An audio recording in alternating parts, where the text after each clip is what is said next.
Hello, welcome to the Nappy Frappe. My name is Cheryl Monique, and I am your host. Today we are talking about toxic femininity. Now, I know we've all heard of toxic masculinity, but it does have a very evil counterpart, and I don't think it gets enough attention, enough discussion, and so I am here for that. Before we get started, though, please click like and share if you like it and you want to share. Also, make sure you subscribe so you get all of my videos, okay? And also follow me on all forms of social media at the Nappy Frappe. All right, so let's get into this coffee talk. All right, so when I first started to think about toxic femininity as an issue, I had to discern what was natural from what was toxic.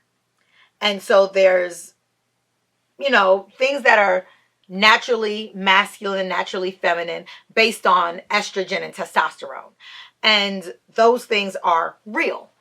For everything else, it's just cultural. It's like the idea that men shouldn't cry or have feelings, that we turn our men into robots at a very young age. I worked with boys a few summers ago, and I talked about this, and I asked them at what age were they told, big boys don't cry, or, to man up. And these boys at the time were about 15 and 16, and they said 7 and 5. It was a couple of them that said 7, and one kid said 5. And that's crazy. That's crazy that you told children not to feel. And then we build up these emotionless people. Their only emotion that men are allowed to feel is anger. And then we wonder why we deal with such abusive people. And so with that, I started to think, okay, we know what toxic masculinity is. And what about women is toxic feminine that has nothing to do with our estrogen? That's just what society has, the position that society has put on us, and maybe the abusive ways we've taken advantage of it. So it starts with feminism and equality, because people try to make feminism a bad word. And feminism just means that women are equal to men. If we're doing the same jobs, we get the same pay. If I can get it done, I deserve the same amount of recognition. That both people can be leaders. That my submission shouldn't define your manhood. And if your manhood is based on my submission, then something's wrong with your manhood. Your manhood is weak, not my feminism, not my strength. And it balances out, because where I have to stand up on my own, you are no longer required to base your life to provide for me. The idea that men are the providers forces them into a position of caring for us when we all went to school. We all learned the same things, and the abilities that we have may very well be equal, but because I am a woman, he has to financially provide for me. And that also casts me into a position where I have to provide for him domestically and cast away any ambition I may have. And it weighs on both of us. And then comes in the exchange of patriarchy. Because if now I have to submit my power, then in order to feel powerful, to feel valued, I now have to dominate the home and dominate the emotions. If emotions are all I have to be a woman, I now have to lord them over you. And patriarchy says that, women have to do what their husbands tell them. But there's also the happy wife, happy life. because it starts to play into this idea of, okay, the woman's stuck at home, but when you go home, she's going to be angry and aggressive. And the idea that when your husband comes home, you have to be calm and chill, or he might get angry and aggressive. And it's all because I feel like we're being pushed into positions that we don't want to have. And what happens is women start to exploit the double standard. As little girls, I don't think any of us really want the double standard. We want to grow up and believe we can be anything we want to be. Want to buy our own diamonds. But, you get older and you're not allowed to enjoy sex the way men do, though you are a sexual being and you like sex. You aren't allowed to be proud of who you are, because then you're, arrogant. You're not allowed to be a leader because then you're bossy. And, these are words that little girls start to hear early. So then we start to exploit that. And toxic femininity comes in where women start to take advantage of these stereotypes of us. And you end up with a woman who does not try to control her emotions. When she gets upset, she will fly off the handle because she can't be hit. So because society says that women have no control over their emotions, we're crazy beings. It's the stereotype. Women are crazy. They're crying one minute, yelling another minute. And the same way men have to repress their emotions, women are allowed to just flail them out. So we are just wild and yelling and cursing because you can't hit us. You're not supposed to do anything to us. And that's our exchange. My exchange for not being able to get paid the same amount and dream as big as you and be someone who enjoys sex like you enjoy it without being a whore is being able to manipulate you and being able to expect you to give me expensive, lavish gifts just because I have a vagina. That's my role. And if you like me, you have to not just be nice to me and be supportive of me. You have to find a way to supply me with lavish gifts. And that is how you prove yourself to me. But then, of course, you have bought me and you own me and I have to, be at your beck and call. Which, isn't what women want either. But, if I start to make too much money, then I'm emasculating you. If I am too strong, I'm emasculating. I'm taking something away. This idea that feminism is breaking, the black family. Meanwhile, the women have been the cornerstones of our families forever. Most people think of their mom and their grandmother as strong women. But somehow my strength diminishes yours because you don't dominate over me. And so while I don't attribute to this, I also do my best not to be toxically feminine. But I understand I have lots of friends or guys who have girlfriends and wives who are really toxic women, who are really abusive. And the truth is, women can be just as dangerous. Women can be just as violent, especially when these emotions and this lack of control goes unchecked. Because she is a woman, and a real man doesn't report domestic violence. A real man can take a woman that's a little bit loud or aggressive or wild, and it sets women at a really bad position, because then we're stuck in the world where it's like, okay, do I fall into this stereotype of toxic femininity, or do I try to be nice and kind and get taken advantage of? And you start to think that's the dichotomy. And the same thing I think with men in toxic masculinity. They start to feel like, well, if I don't play this role, then I'm going to be taken advantage of. And, nobody wants to be taken advantage of. So you start to think that you have to then push the envelope in this negative direction where you are dominant in the most aggressive way. Now, there's nothing wrong with being assertive, but toxicity starts to rear towards aggressive because your aggressiveness compensates for your insecurities.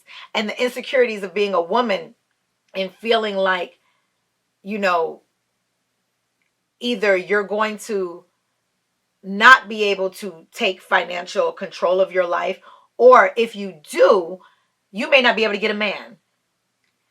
You can success your way out of a relationship because no man is going to want a woman that, you know, is doing better than him. And these are things that women are taught. You know, when we're young, we're taught strive, you know, reach for the stars, strive for the greatest goals. But then as you get older, you're told that men don't like this, men don't like that. My grandmother was really good when I was younger at telling me, because I've always had a lot of back talk. I have thoughts, I have opinions. And ever since I was a very little girl, I have thought it is okay to share my opinion. And my grandmother always say, you know, no husband's going to want a woman that talks back this much. You always have word for word, Cheryl. You're going to have a hard time finding a man. At the time, it was like, well, if he doesn't want to listen to me, I don't want him anyway. Then you start to get older and your hormones start to kick in and you want sex and you want attention. And you're like, okay, all I got to do is shut up. And then I'm going to get all this. And then you get into a relationship and it's like, this sucks. And then it doesn't necessarily provide you with security. You know, you can still be abused and taken advantage of. And also, you know, being toxic doesn't necessarily provide you with a good relationship. Sometimes I remember thinking, though, maybe I should be a bitch. Because it seems like men like that. It seems like, you know, I keep getting run over, but these women who are absolute bitches to their men seem to have them under control. I mean, I've gotten older and I realize that they don't have them under control. You know, what you have is an unhappy man. You have a miserable mate, and that's not better. You know, that's not what I want. That's not equality. I want a relationship and situations where I want a world where men are allowed to feel and express those feelings, that men are allowed to strive for their dreams but aren't solely responsible for upholding a family, that every person in the family manages to contribute both financially and domestically. I love a man that can cook. Yes, and I expect him to cook. I expect you to clean up after yourself. It's not my job because I have a vagina. I'm not better at it. I mean, I might just be better at it because I'm better at it. I'm great at cooking. But you'll learn. Watch me.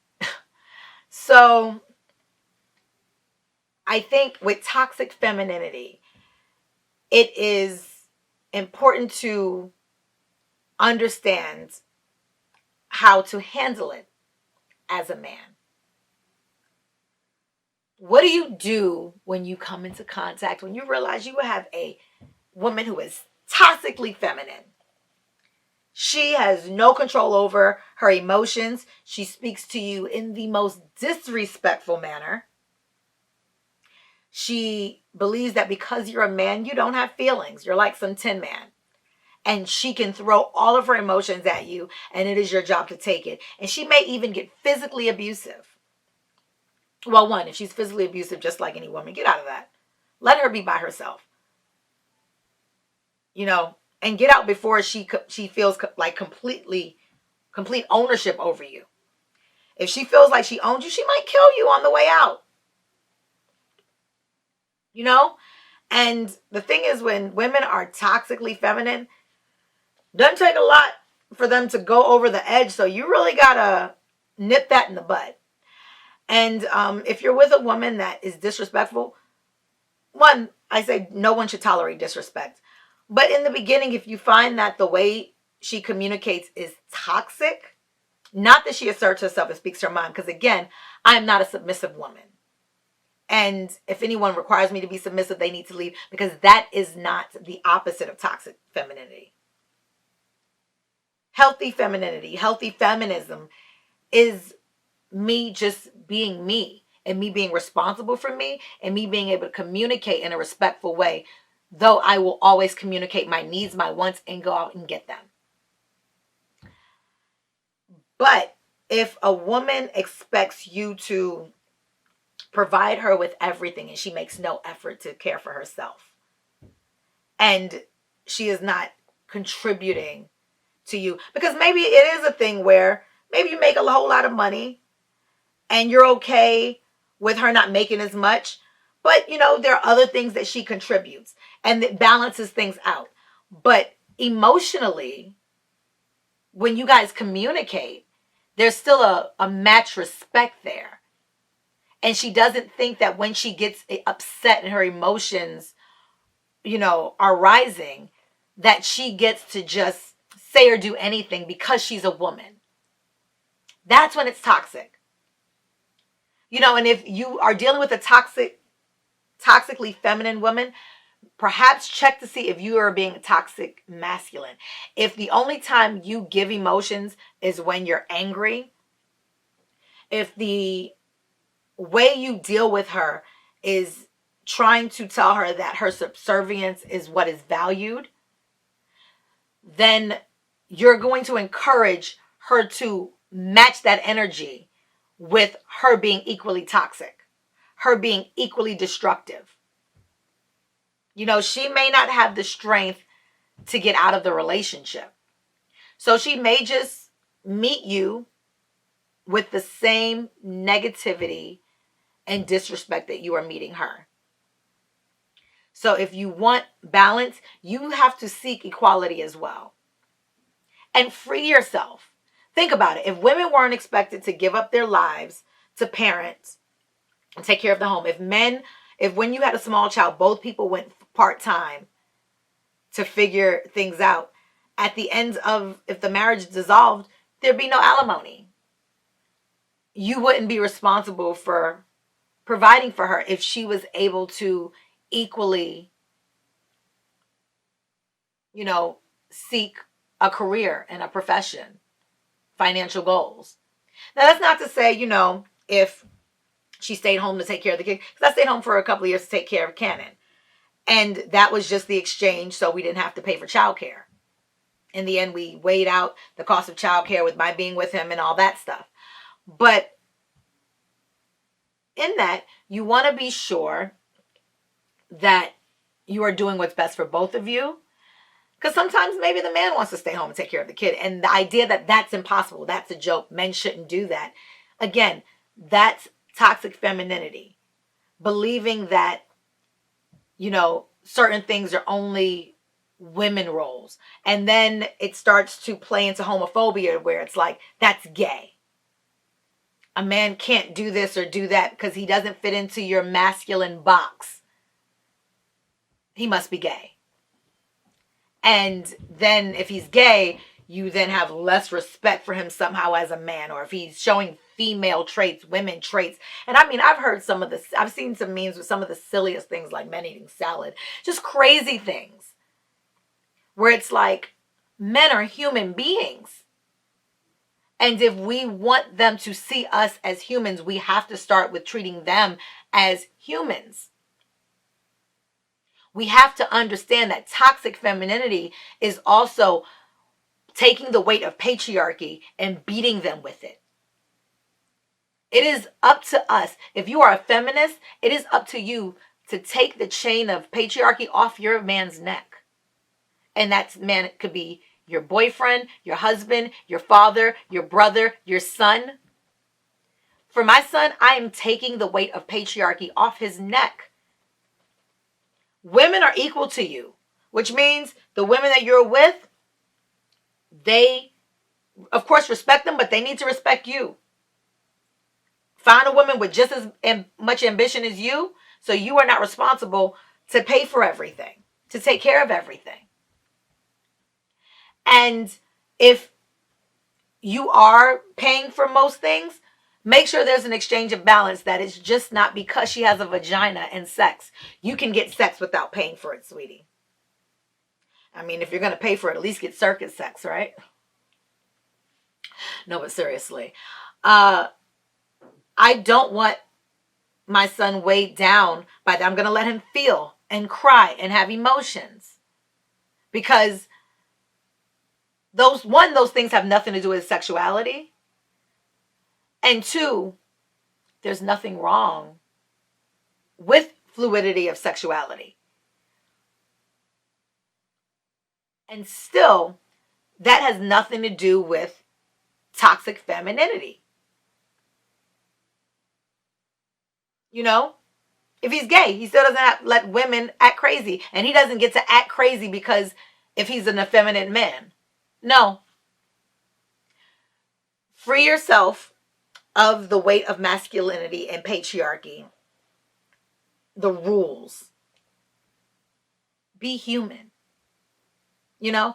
And so with that, we have to teach our daughters what their expectations in life should be of men and of themselves and other women. You know, men should be allowed to feel, allowed to be themselves. Also, teach your daughters that there's no natural rule that men can't hit women. You know, I'm not going to teach Cannon not to hit women. I'm going to teach Cannon not to hit anyone. You know, I don't want him to be violent. But you defend yourself no matter who it is. I'm not going to have some woman kill my son. Your daughter isn't going to stab my son or, you know, anything, hurt my son because she's having an emotional rage. No. You are not naturally bound not to hit. You have to defend yourself. Don't hit anyone. And definitely try not to be physically aggressive with anyone smaller than you, anyone weaker than you. And women by nature typically are physically weaker. So watch your aggressiveness when it comes to a woman. Even in defending yourself, only use as much strength as you need. Kind of like with the cops. No excessive force. You know what I mean? She starts wilding out, you grab her, hold her down, get away from you, but then you never talk to her again. That is how you teach someone to respect you. You cut them off. She'll learn the next time. You know what I mean? You can't be anybody's punching bag, especially just because you're a man. And if you're in a relationship with a woman that's toxic and abusive, you have to shut it down. Stop tolerating it. And seriously consider leaving. Because you deserve better. And ladies, we have to see, just as we expect men to see the rape culture and toxic masculinity and all those things, we have to see the toxic femininity in ourselves. The things society has told us the world owes us because we're women. And understand what that exchange is. Because, you know, bags and stuff may be nice, but ambition's amazing. You know, there's nothing like spending your own money and not having to explain why you spent it, how you spent it, anything like that. You know, there's nothing like chasing after your dreams. There's nothing like having a man that can express his emotion. Having a friend, a child, a lover, a parent that can cry when he feels like crying and you see the humanity in him. That you assure him that he hasn't lost anything with a single tear. That's really important. And we need to check ourselves and check our friends. You know, if your friend's being an asshole, check her. Let her know she needs to get it together. All right, so that is my lesson on toxic femininity for the day. I really appreciate everybody. So again, if you enjoyed this video, make sure you click subscribe. And the button should be showing up soon. So click subscribe and make sure you like the video, comment. Tell me what you think about toxic femininity. If you've ever experienced it, what you think about it, how you think it works with toxic masculinity. Comment here, comment on social media, follow me on Instagram. And yeah, Let me know what you think. All right. Have a wonderful day. Bye.